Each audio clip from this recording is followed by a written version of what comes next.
आमीन। मसीह यीशु में आप सबको सलाम और बाजमोना आपका भी शुक्रिया आपकी मोहब्बत का।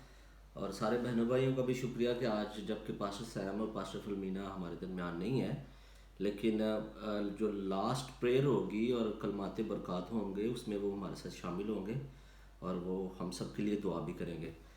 मेरे पास आज जो टॉपिक आपके लिए मैं लेके आया हूँ उसके लिए थोड़ा सा टाइम भी चाहिए था ज़्यादा, लेकिन हम कोशिश करेंगे कि उसको जल्दी आधे घंटे के अंदर अंदर ही उसको सीख सके। और आज मैं इस ईमान के साथ आपके साथ खुदावंद का पैगाम शेयर कर रहा हूँ कि हम में से जितने भी बहन भाई यहाँ पे मौजूद हैं वो मेरे से ज़्यादा बाइबल को जानते हैं। मैं इस ईमान के साथ आज खुदावंद का कलाम आपके सामने लेके आया हूँ। हो सकता है आप मेरे से भी अच्छा मैसेज देते हो, आपको मेरे से भी ज़्यादा बाइबल का नॉलेज हो।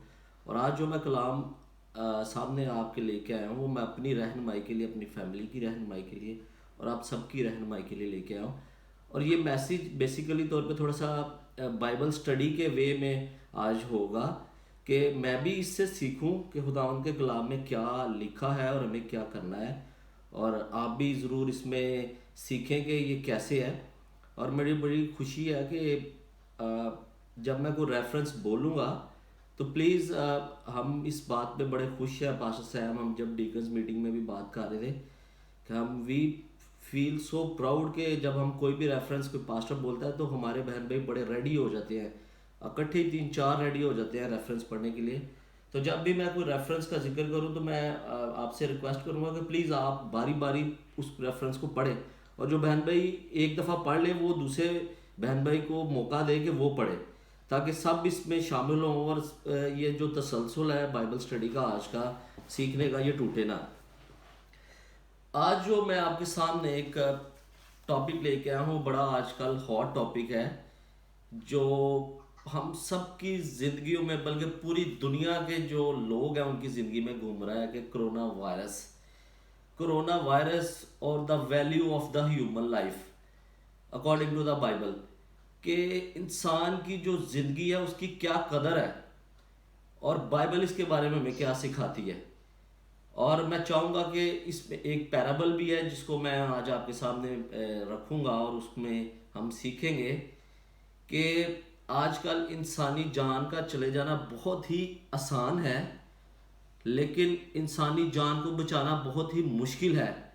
लेकिन बाइबल इसके बारे में हमें क्या कहती है और बाइबल हमें क्या सिखाती है। आज हमने सिर्फ एक ही बात अपने ज़हन में रखनी है कि जो इंसानी जान है खुदावंद के ज़िंदा पाकलाम में उसके बारे में क्या लिखा है और उसका अख्तियार किसके पास है। इंसान के पास नहीं है बल्कि हमारे खुदावंद यीशु मसीह के पास है। मैं आपकी तवज्जो चाहूँगा और हम सबसे पहले चलेंगे एक हवाला की तरफ, मत्ती की इंजील उसका 6 बाब और उसकी 25 से लेके 34 आयत तक मैं आपके सामने रखूँगा और मैं पढ़ूँगा और आप थोड़ा सा इस कॉन्सेप्ट को अपने माइंड में रखना। इसके बाद एक और हवाला है वो मैं बाद में पढ़ूँगा ताकि हमें एक थोड़ी सी आपको इस चीज़ का आइडिया हो जाए कि आज हम क्या सीखने वाले हैं और क्या बात करने वाले हैं। खुदावंद के कलाम में ऐसा लिखा है, इसलिए मैं तुमसे सच कहता हूँ कि अपनी जान की फिक्र ना करना कि हम क्या खाएंगे या क्या पिएंगे, और ना अपने बदन की क्या क्या पहनेंगे। क्या जान खुराक से और बदन पोशाक से बढ़कर नहीं। हवा के परिंदों को देखो कि ना वो बोते हैं, ना काटते हैं, ना कोठियों में जमा करते हैं, तो भी तुम्हारा आसमानी बाप उनको खिलाता है। क्या तुम उनसे ज़्यादा कदर नहीं रखते। तुम में ऐसा कौन है जो फिक्र करके अपनी उम्र में एक घड़ी भी बढ़ा सके। ये बड़ा एक कोर पॉइंट इसके अंदर खुदावंद के जिंदा पाक कलाम में लिखा है जिस पे हम बात भी करेंगे। और पोशाक के लिए क्यों फिक्र करते हो। जंगली सोसन के दरख्तों को गौर से देखो कि वो किस तरह बढ़ते हैं। वो ना मेहनत करते हैं ना कानते हैं, तो भी मैं तुमसे कहता हूँ कि सुलेमान भी बावजूद अपनी सारी शान शौकत के उनमें से किसी की माली मुलब्बस न था। जब खुदा मैदान की घास को आज है और कल तैनूर में झोंकी जाएगी ऐसी पोशाक पहनता है, तो ऐ कम इत्कादो, ये हम सब के लिए ये लिखा गया है, तो ऐ कम इत्कादो तुम क्यों ना पहनोगे। इसलिए फिक्रमंद होकर ये ना कहो कि हम क्या खाएंगे या क्या पिएंगे या क्या पहनेंगे, क्योंकि इन सब चीज़ों की तलाश में गैर कौमें रहती हैं और तुम्हारा आसमानी बाप जानता है कि तुम इन सब चीज़ों के मुख्ताज हो।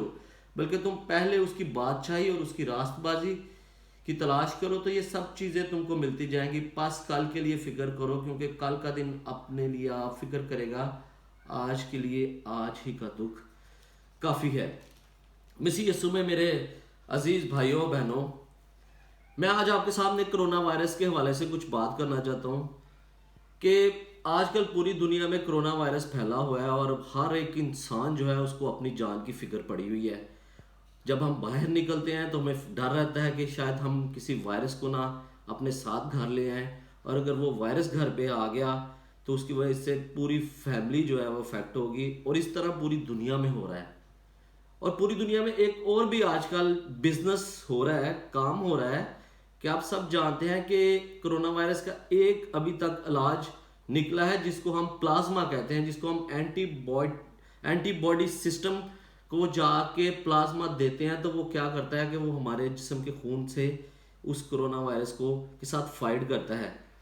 तो आज हमने देखना है कि प्लाज्मा कैसे काम करता है और खुदावंद का काम, जो खुदावंद का कलाम है, वो हमारी जिंदगियों में कैसा काम करता है, वो हमारी जिंदगियों को कैसे बचाता है। आपने देखा है कि लोग आजकल, मुझे आपने भी ये बातें सुनी होंगी कि लोग अपना प्लाज्मा बेच रहे हैं काफ़ी पैसे लेके। इंसान जो बीमार लोग हैं, स्पेशली मैंने इंडिया से ये बात सुनी थी कि जो इंडिया में लोग कोरोना वायरस से रिकवर हो रहे हैं वो अपना जो प्लाज्मा है वो लाखों रुपया लेके तो बेच रहे हैं ताकि दूसरे लोगों की जान बचाई जा सके। लेकिन मेरा आज का ये पॉइंट है कि क्या वो प्लाज्मा इंसान की जान बचा सकता है या हमारा खुदावंद यीशु अल मसीह। हमें खुदावंद यीशु मसीह के ऊपर अपना पूरा भरोसा, अपना पूरा ईमान रखना चाहिए। हम अपने तौर पे तो अपनी ज़िंदगी के मालिक हैं। हम सोचते हैं कि मैं अपनी फैमिली का मालिक हूँ, मैं अपनी ज़िंदगी का मालिक हूँ, मेरे पास सब कुछ है, मैं सब कुछ कर सकता हूँ। लेकिन ये सिर्फ एक इंसानी सोच है। हम में से कोई ऐसा शख्स, कोई दुनिया का ऐसा इंसान नहीं है जिसके पास अपनी ज़िंदगी बचाने का अख्तियार है। ज़िंदगी सिर्फ बचाने का अख्तियार सिर्फ हमारे खुदावंद यीशु मसीह के पास है। हम देखते हैं कि इस दुनिया में अब तो ऐसे हालात पैदा हो चुके हैं कि लोग जानवरों की ज़िंदगी बचाने के लिए भी इंसानों की जानों का नजराना जो है वो दे देते हैं। हम बहुत सी जो अमीर कंट्रीज़ हैं उनमें हमने देखा है कि जो लोग अमीर हैं वो अपने जो जानवर हैं उनकी देखभाल के लिए, उनको खुश करने के लिए इंसानों को उन्होंने उनके साथ काम करने के लिए रखा होता है, और उनकी जो जानें होती हैं वो भी बड़ी ख़तरे में होती हैं, और सम टाइम ऐसा होता है कि उनकी भी जानें चली जाती हैं। हम बाइबल मुकद्दस में जब मैं आगे आपके सामने रेफरेंस रखूँगा तो उसमें से हम देखेंगे कि जो इंसानी जान है उसकी क्या खुदावंद के नज़दीक कदर है।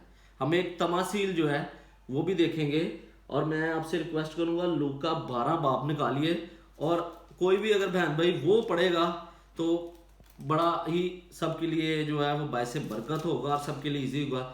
लूका उसका 12 बाब और उसकी 13 से लेके 21 आयत, इसमें एक तमासील का जिक्र है जिस पे आज हम बात करेंगे। और मैंने जो पहला पैराग्राफ आपके सामने पढ़ा है वो एक कॉन्सेप्ट है कि हमें किसी चीज़ की कोई फिक्र नहीं करनी चाहिए कि हम क्या खाएंगे, क्या पिएंगे, और हम सब कुछ करने के बावजूद भी हम अपनी ज़िंदगी का एक दिन भी बढ़ा नहीं सकते, क्योंकि खुदावंद यीशु मसीह ने हमको ज़िंदगी दी है, उसी ने हमको सब कुछ दिया है, और ये उसका ही इख्तियार है। हम ना तो अपनी जान को और अपनी ज़िंदगी को बढ़ा सकते हैं, और ना हम किसी की ज़िंदगी को ले सकते हैं, और ना किसी की ज़िंदगी को ख़त्म कर सकते हैं। और अब हम देखेंगे इस तमासील में, इस पैराबल में, किसमें क्या लिखा है। लूका 12 बाब और उसकी 13 आयत और उसकी 21 आयत। आप प्लीज़ अगर कोई भी बहन भाई ने वो निकाल लिया तो वो प्लीज़ पढ़े।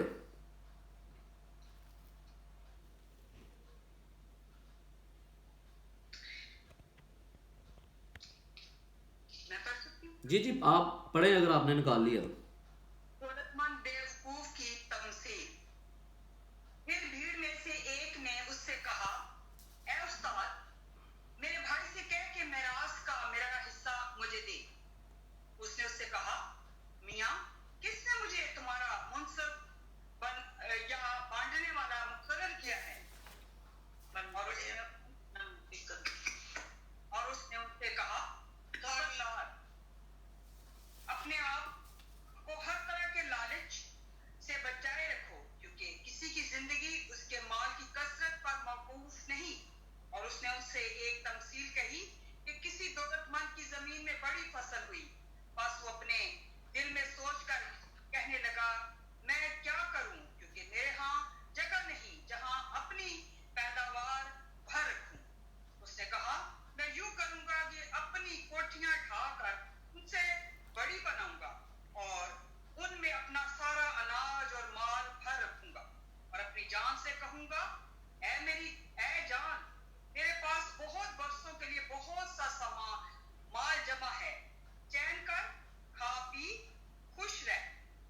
थैंक नाम के पढ़े और सुने जाने से खुदावन हम सबको बरकत दे। आमीन। Thank you very much. अब इस पैराबल में, इस तमासील में आपने ये पहले भी आपने बहुत दफ़ा सुनी होगी, आप मेरे से ज़्यादा इसको समझते भी होंगे।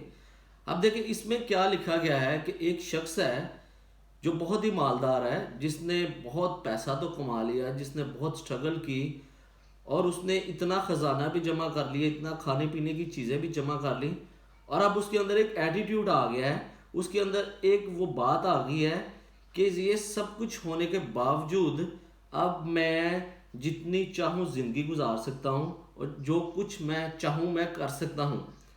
ये एक इंसानी सोच है और हम सब भी इस सोच का हिस्सा हैं कि जब हमारे पास भी कुछ आ जाता है तो हम भी सोचते हैं कि जो अब मेरे पास कुछ आ गया है मैं उससे सब कुछ कर सकता हूँ।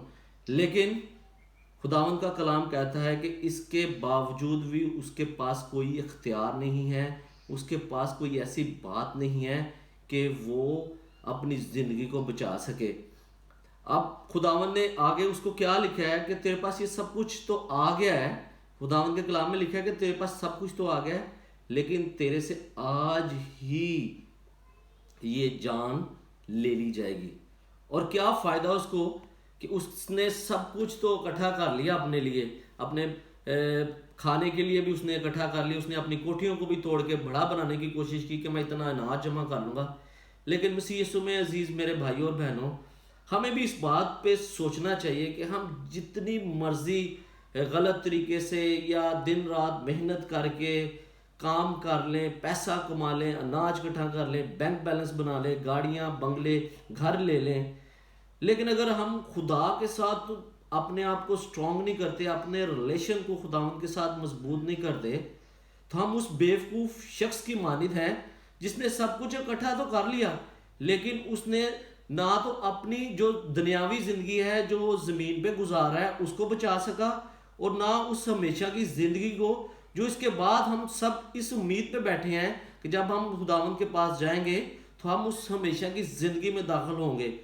और इसी तरह कोरोना में भी जो लोग आजकल बीमार हो रहे हैं और वो लोगों से प्लाज्मा जब बाय कर रहे हैं तो वो ये समझते हैं कि जब हम इस प्लाज्मा को किसी से बाय कर लेंगे तो हम शायद उस ज़िंदगी में दाखिल हो जाएंगे, हमारी शायद ज़िंदगी बढ़ जाएगी।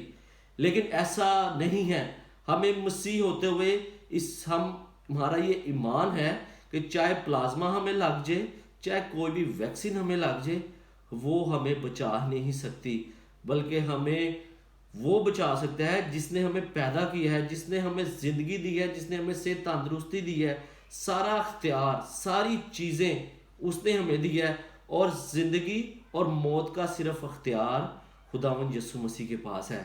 हम सबको ये कोशिश करनी चाहिए अपनी ज़िंदगी को बेहतर से बेहतर करने के लिए कि हमें ज़्यादा से ज़्यादा ख़जाना नहीं जमा करना चाहिए, हमें से ज़्यादा पैसे नहीं इकट्ठे करने चाहिए, अनाज नहीं इकट्ठा करना चाहिए, बल्कि क्या करना चाहिए, हमें खुदावंद के साथ अपनी कुर्बत को, अपनी रफ़ाकत को, अपने टाइम को बढ़ाना चाहिए।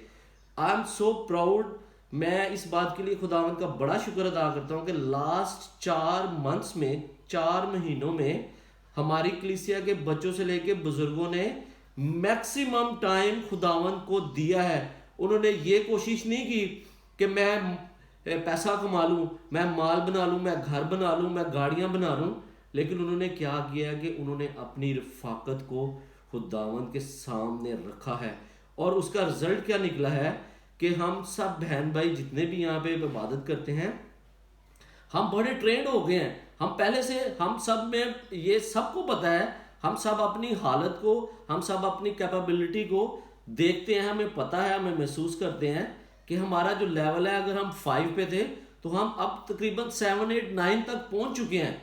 हमें पता चल गया है कि हमें दुआ कैसे करनी है, हमें कलाम कैसे सुनाना है, हमें कलाम समझना कैसे है, हमने कलाम को सीखना कैसे है, हमें गीत कैसे गाने हैं। और हमने क्या किया है, हमने उस दौलतमंद शख्स की तरह क्या किया है, ख़जाना और अनाज नहीं जमा किया, बल्कि क्या किया है कि खुदावंद के साथ रफ़ाकत किया है। और मैं खुदावंद का बड़ा शुक्र अदा करता हूँ कि इन जितने भी 4 माह गुजरे हैं उसमें से अभी तक कोई ऐसी बैड न्यूज़ हमारी फैमिलीज़ में, हमारी कलीसिया में, हमारी कॉन्ग्रीगेशन में, हमारे अजीज़ोकारा में हमें ऐसी नहीं मिलनी कि किसी की शायद डेथ हो गई है कोरोना वायरस से, या कोरोना वायरस से किसी को कोई बहुत प्रॉब्लम हो गई है, बल्कि सिस्टर फलमीना के भाई को, मेरे भाई को, यहाँ पे सिस्टर प्रिया हमारे साथ होती हैं, उनके हस्बैंड को, और बहुत से ऐसे नाम हैं जिनको कोरोना वायरस हुआ, लेकिन खुदा ने उनको सेहत तंदुरुस्ती दी, खुदा ने उनको ज़िंदगी दी, क्योंकि ज़िंदगी का अख्तियार खुदावंद यीशु मसीह के पास था। ना तो किसी प्लाज्मा ने वहाँ पे काम किया और ना किसी एंटीबॉडी सिस्टम ने वहाँ पे काम किया, बल्कि खुदावंद ने उनको ज़िंदगी दी और हमेशा की ज़िंदगी दी।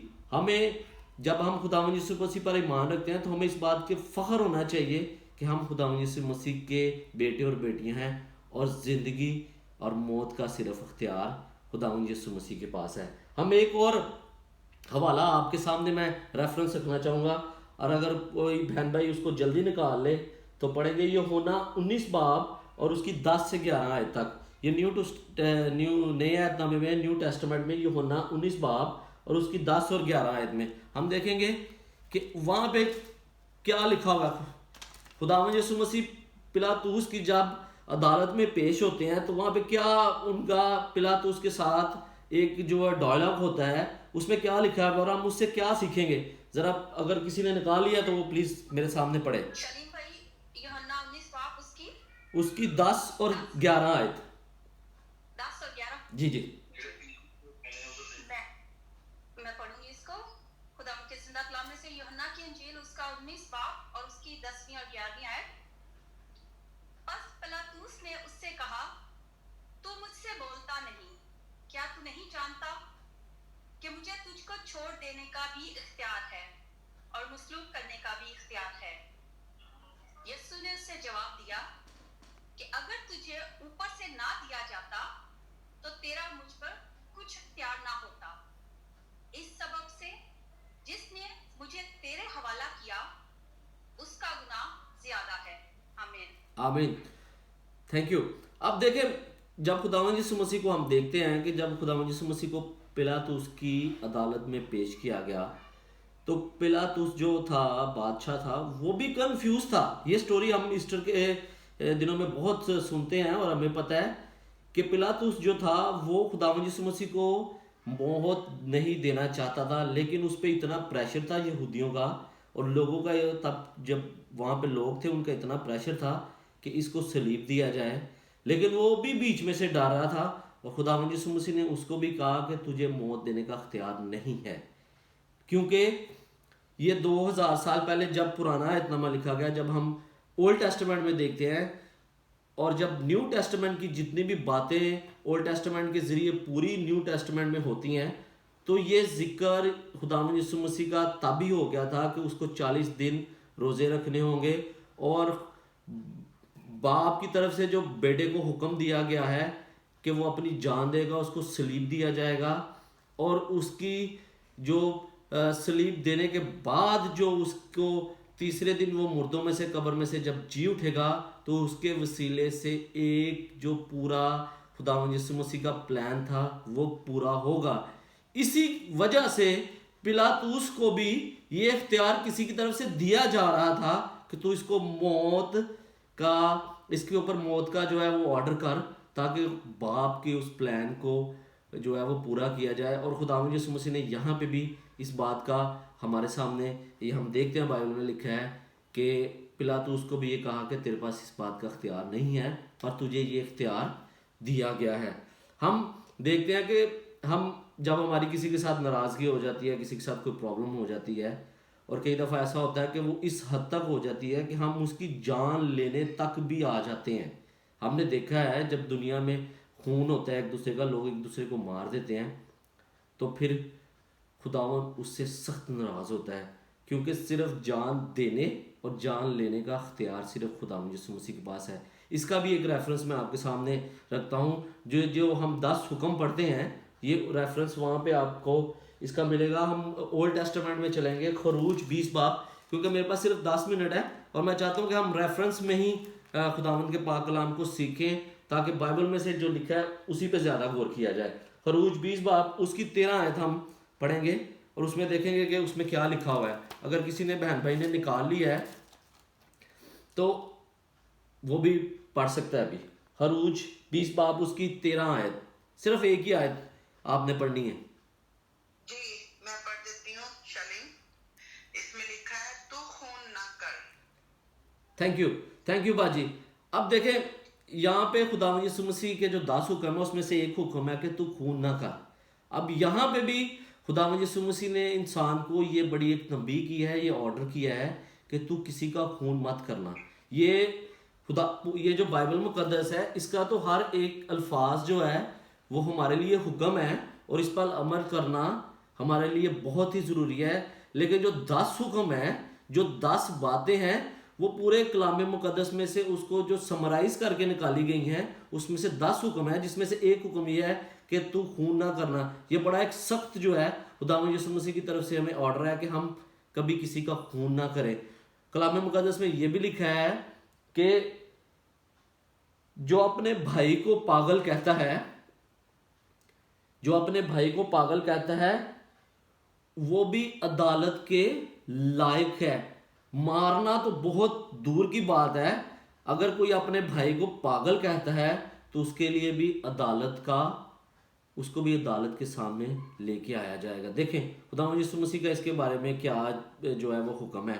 हम आज जो बात कर रहे हैं वो यही बात कर रहे हैं कि जो ह्यूमन लाइफ है, जो इंसानी ज़िंदगी है, उसमें बाइबल मुकद्दस में क्या उसकी जो अहमियत है, क्या उसकी जो है वो जो निचोड़ है कि वो क्या है। कि एक तो हम ये सीख रहे हैं कि ना तो हम अपनी ज़िंदगी को बढ़ा सकते हैं और ना उस अपनी ज़िंदगी को घटा सकते हैं और ना हम किसी की ज़िंदगी को ले सकते हैं। एक तो ये हम बात सीख रहे हैं और दूसरी बात हम ये सीख रहे हैं कि हम ना तो अपनी मर्ज़ी से अपनी ज़िंदगी को बढ़ा सकते हैं और ना किसी दूसरे की ज़िंदगी को बढ़ा सकते हैं। जैसे आजकल हम प्लाज्मा दे के हम समझते हैं कि मैंने किसी की जान बचा ली है, लेकिन मसीह होते हुए हम ऐसा जो है करेंगे तो हम शायद अपने उस ईमान पर जो है वो शायद कायम ना रहें। हम प्लाज्मा डोनेट कर सकते हैं, ऐसा नहीं है कि हम प्लाज्मा किसी को अगर हम दे सकते हैं तो नहीं दे सकते, लेकिन हम अल्टीमेट जो हमारा ईमान है वो ये है कि अगर हम प्लाज्मा दे भी रहे हैं लेकिन ज़िंदगी देना, ज़िंदगी बचाना सिर्फ खुदावंद यीशु मसीह के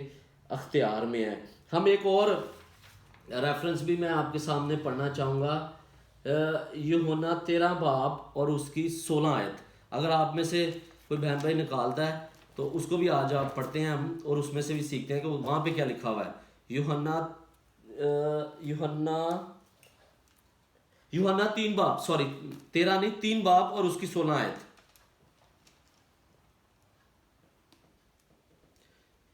किसी बहन भाई ने निकाल लिया कि मैं ही पढ़ दूं आपके सामने? ओके, मैं ही आपके सामने। जी जी जी पढ़े। जी जी, यूहन्ना 13 बाब ओदी 16 आयत। 3 बाब ओदी 16 आयत। ਅਸੀਂ ਸਾਰਿਆਂ ਨੇ ਉਸ ਦੀ ਸੰਪੂਰਨਤਾ ਵਿੱਚੋਂ ਕਿਰਪਾ ਉੱਤੇ ਕਿਰਪਾ ਪ੍ਰਾਪਤ ਕੀਤੀ। ਆਮੀਨ। ਇੱਕੋ ਹੀ ये कलाम मुकद्दस में ऐसे लिखा है कि क्योंकि खुदा ने दुनिया से ऐसी मोहब्बत रखी कि उसने अपना इकलौता बेटा बख्श दिया ताकि जो कोई उस पर ईमान लाए हलाक ना हो बल्कि हमेशा की ज़िंदगी पाए। अब देखिए खुदावंद यीशु मसीह ने, ये आपने बातें पहले भी सुनी हैं और हर दफ़ा हम पास्टर से बान से ये कलामें सुनते हैं कि खुदावंद हमारे से कितना प्यार करता है, इसमें हमें कोई शक नहीं है। हम देखते हैं कि जितने भी अगर फॉर एग्जांपल हम जितने भी इस फेलोशिप में बैठे हुए हैं, अगर हमें बोला जाए ना कि मुझे हाईवे कंबाजी मोना के लिए अभी कुछ ड्रॉप भी करना पड़े तो मैं अभी 10 दफ़ा सोचूंगा मेरी सुबह ड्यूटी है, मैं नहीं जाऊंगा, मैं बाजी को कोई एक्सक्यूज़ दे दूंगा। और अगर हम कोई कह दे कि शालीम तू आप अपनी जान मेरे लिए दे दे, तो मेरा ख्याल है कि ये तो नामुमकिन ही है। कोई दुनिया में ऐसा मैंने अभी तक अपने कानों में ये बात नहीं सुनी कि किसी ने अपनी जान किसी के लिए दे दी है। अगर किसी ने सुसाइड कर लिया है, अगर किसी ने खुदकुशी कर ली है तो वो कुछ और रीज़न है उसने किसी के लिए नहीं की, उसके कुछ और जो है वो कह लो कि उसकी बातें हैं या उसका कोई और मतलब होगा, लेकिन कोई किसी के लिए किसी ने अपनी आज तक जान नहीं दी। लेकिन हमारे खुदावंद यीशु मसीह ने क्या किया कि उसने अपना इकलौता बेटा बख्श दिया ताकि जो कोई उस पर ईमान लाए हलाक ना हो।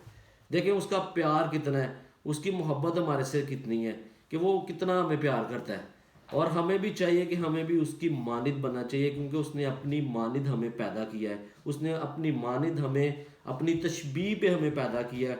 वो सारी सूरत, वो सारी जो खुदावंद यीशु मसीह की हम देखते हैं कुदरत, वो उसने हमारे अंदर डाली है ताकि हम भी उसी की तरह अपनी ज़िंदगी को गुजार सकें। और ये जो प्यार की बात खुदावंद यीशु मसीह ने की है एज अ कलीसिया, हमें भी एक दूसरे से बहुत प्यार करना चाहिए। और अगर हम प्यार करेंगे तो ऑब्वियसली क्या होगा कि हम एक दूसरे के लिए बायसे बरकत भी बनेंगे, और हम एक दूसरे के लिए सेहत तंदुरुस्ती के लिए भी दुआ करेंगे, उम्र की दराजी के लिए भी दुआ करेंगे, जैसा कि हम इस फेलोशिप में करते हैं। और खुदावंद का शुक्र है कि जब हम इस फेलोशिप में दुआएं करते हैं, तो जब पास्टर जी हमें बोलते हैं तो हम बड़ी हम्बल तरीके से, बड़े जोश के साथ, बड़ी रूह में होके एक दूसरे बहन भाई के लिए बरकत की दुआ करते हैं, क्योंकि अल्टीमेट खुदावंद यीशु मसीह का प्यार हम सब के अंदर है। और हम इस ईमान के साथ इस फेलोशिप में, इस दुआ में चर्च जाते हैं कि हम खुदावंद यीशु मसीह की बातों पर अमल करें।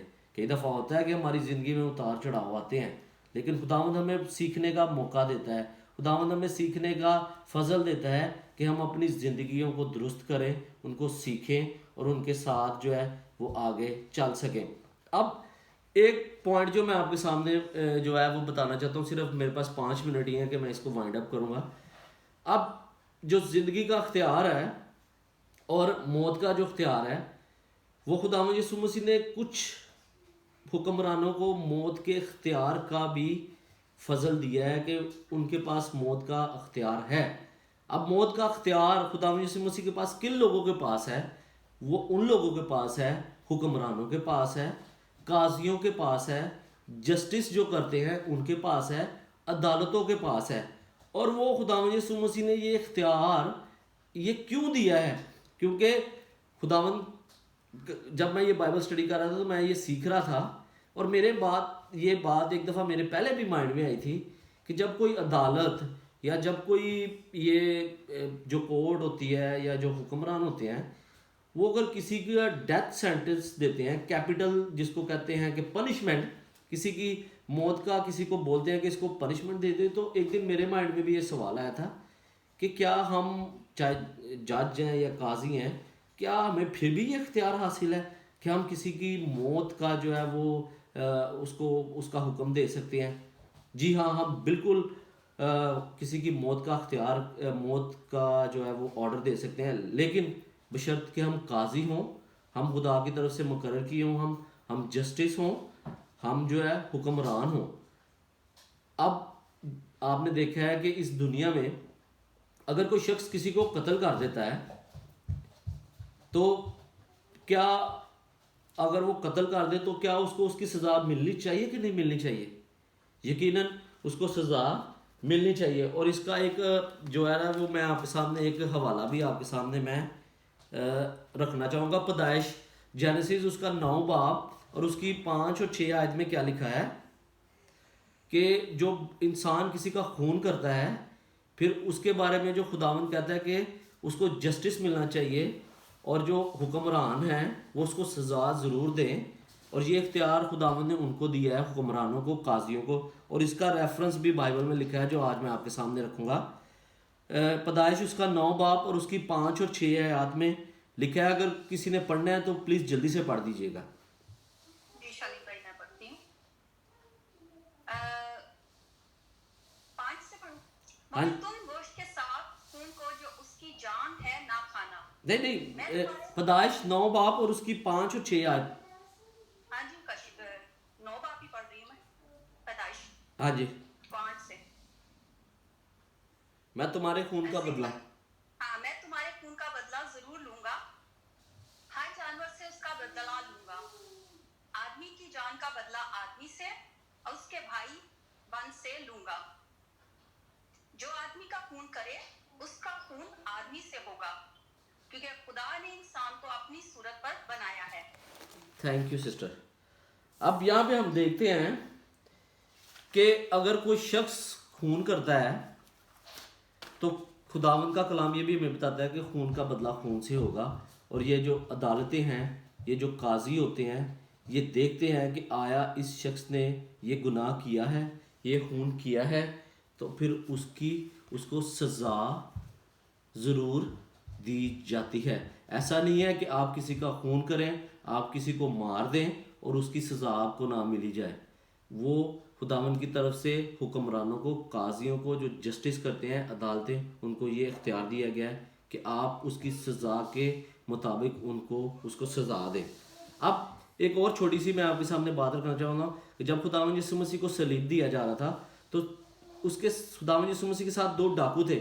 ये बड़ा एक बहुत मशहूर स्टोरी है। तो उनमें से एक जो डाकू था उसने खुदावंद यीशु मसीह से कहा कि हम तो अपने गुनाहों की जो है वो सज़ा ले रहे हैं, लेकिन तुझे क्यों सज़ा दी जा रही है। तो उनमें से जो एक डाकू था उसने कहा कि खुदावंद अगर हो सके तो तू मुझे भी अपनी बारगाह में याद रखना। तो वहाँ पे देखे जो दोनों डाकू थे, एक गुनाहगार था और एक गुनाहगार नहीं था। दोनों गुनाहगार थे, लेकिन बीच में से खुदावंद यीशु मसीह गुनाहगार नहीं था। लेकिन एक ने खुदावंद को आजमाया, एक ने कहा कि खुदावंद तू अपने आप को खुदा कहता है, खुद भी बचा और मुझे भी बचा। लेकिन दूसरे ने क्या कहा कि हम तो अपने गुनाहों की सजा ले रहे हैं। और वहाँ क्या था, वहाँ पे बिल्कुल एंडिंग पॉइंट पे जिंदगी और मौत के अख्तियार के बात चल रही थी।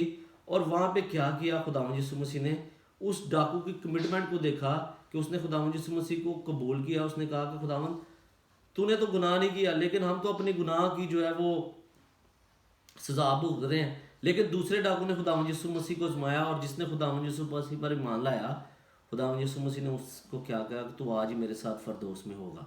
और खुदावंद ने उस बिल्कुल एक एंडिंग पॉइंट पे उसको ज़िंदगी बख्शी, जहाँ पे उसने वो अल्फाज अदा किए। और हम ये सीखते हैं कि खुदावंद हमें किसी भी हालत में, किसी भी वक्त पे, चाहे हम अपनी ज़िंदगी की आखिरी सांसों पे क्यों ना हो, अगर हम खुदावंद यीशु मसीह पर ईमान ले आते हैं, अगर हम खुदावंद यीशु मसीह को कबूल कर लेते हैं, अपने गुनाहों का इकरार कर लेते हैं, तो क्या होता है कि खुदावंद उसी वक्त क्या करता है कि खुदावंद ने उसको ज़िंदगी बख्शी। और खुदावंद ने उसको दुनियावी ज़िंदगी नहीं बख्शी, बल्कि खुदावंद ने उसको इंटरनल लाइफ दी। खुदावंद ने उसको कहा कि तू आज ही मेरे साथ फरदौस में होगा। और हम सब जो इस वक्त ज़िंदगी गुजार रहे हैं, ये दुनियावी ज़िंदगी है, इसका कोई फ़ायदा नहीं है। ये मिट्टी है और मिट्टी एक दिन खाक में मिल जाएगी। लेकिन हम सब इस स्ट्रगल में बैठे हुए हैं कि हम जब खुदावंद यीशु मसीह के पास जाएंगे तो हम कब फरदौस में जाएंगे, हम कब उसके साथ बैठेंगे, बातें करेंगे। और मैं खुदावंद का शुक्र अदा करता हूँ कि खुदावंद ने मुझे ये फजल बख्शा कि आज मैं इस थॉट को आपके सामने रख सकूँ। और जो मैंने इसमें से सीखा वो यही सीखा है कि ज़िंदगी का अख्तियार खुदावंद के पास है।